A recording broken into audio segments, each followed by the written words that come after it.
Hey, it's Roger at SwiftCloud. In this video, I want to get you the quickest win possible at getting an eDoc set up, because once you see the sort of basics of how it works, everything else will fall into place. Let me show you what I mean.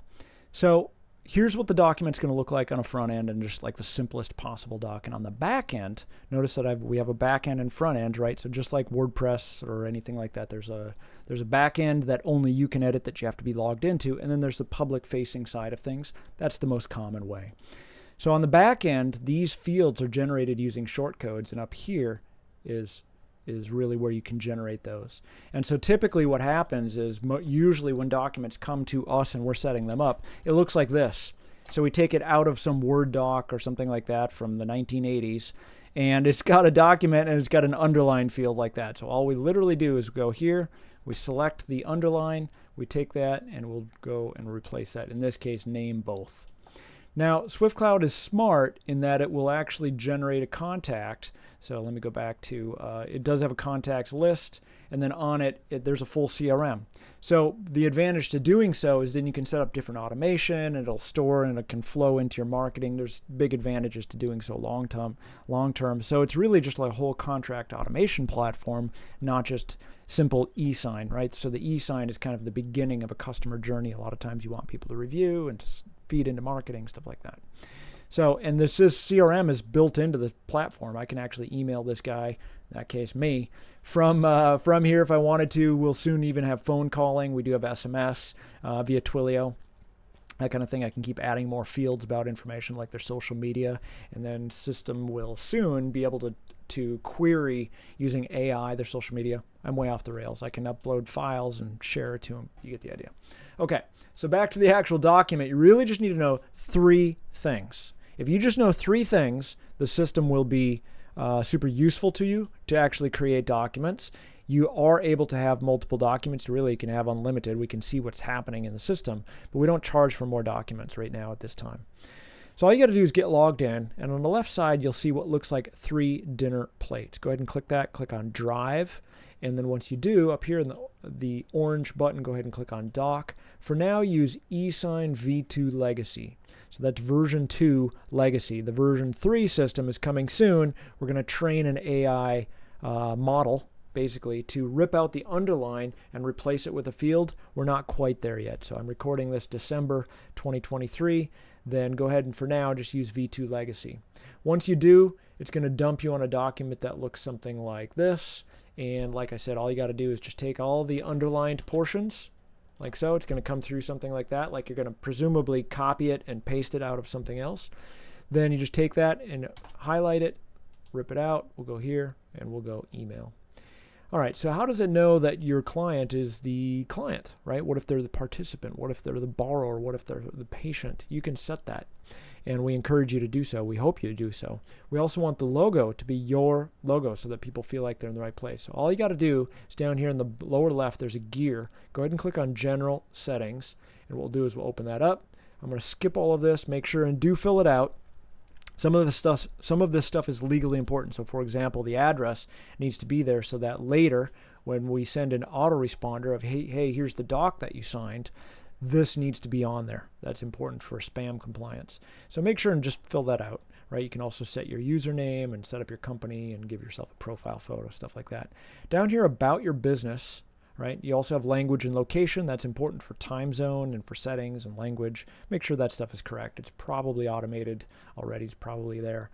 Anyway, about your business, branding and cosmetics, right? So that's where I can actually set that logo. So as long as you just know how to get to branding and cosmetics, how to create a document from the Drive page, and then once you're on the Drive page, that this is where you generate shortcodes. If you just know those three things, just those three things, then you will be able to create documents, and everything else will start to fall into place as you go. We've got it. The system's incredibly powerful. We've been working on it for years, and it's just been built out of human necessity. We're kind of in this great unkillable space where we're too big to be killed, and we're also not big enough that we're not venture capital funded or anything. So we're what they call a cockroach company, and that's actually great for you, because if you need help, reach out to me. You'll probably get me.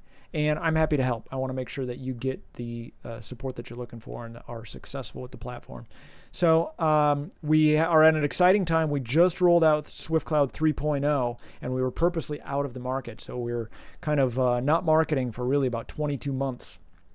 That was intentional because we were breaking down the database and had some technical problems. That's all solved. So if you're seeing this, you're getting in at really an ideal time where this is hopefully going to be super useful, and we want to make sure it's successful for you. Okay, a couple things just to draw your attention to it. The pink box is everything that's customer facing. That's everything that's going to happen to them, right? The signer.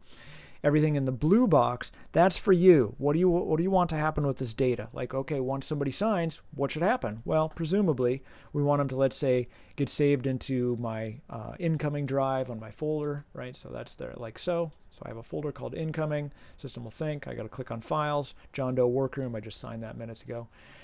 And we also want it to email me. We could have it email other people if we wanted to. We could set up sequences. There's all sorts of different automation. You can push to APIs.